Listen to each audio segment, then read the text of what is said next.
Yes, going east and west. So where should startups turn when they want to go global? We're going to have a really interesting panel, I think, this afternoon who really represent a spectrum of that. And perhaps as I'm beginning to talk, I could ask them to come up and take their seats, and I'll introduce them individually in a moment.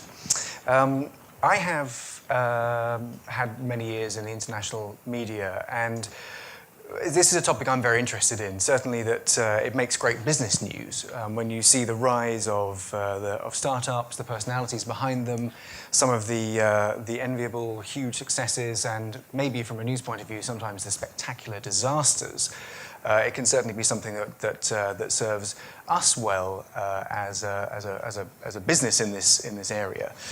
This year, the Wall Street Journal actually digitalizes its newsroom formally. We're taking our 125-year-old Newswire service, and we're taking our global newsroom service, and we're smushing them together. Smushing is a word that I've just invented for that, but I think the editor-in-chief is going to adopt that one. I'm pretty sure you'll hear that in his next presentation.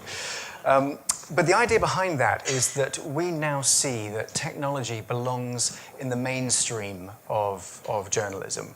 The Wall Street Journal is famous for its business, its political, its economic coverage, and those three pillars for 125 years have formed the basis of what the Wall Street Journal is all about.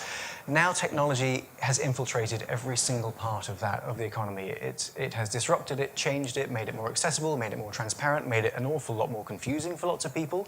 And that's a role that the press, particularly the analytical press and particularly the international press, can play in unbundling that and making it a little bit more accessible and easy for you to understand as the general public.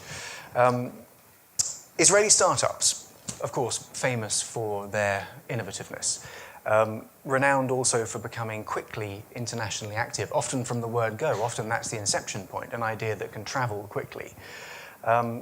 This is, I guess, most likely because it's not a very big region to do business in. The scale isn't necessarily here. But being internationally active often means then working with big international partners, international companies, who in turn see this region perhaps as a pilot market or an extension of an R&D arm. So are startups good at selling abroad? And if so, where? And with that, I would like to invite my panel to join me on the stage.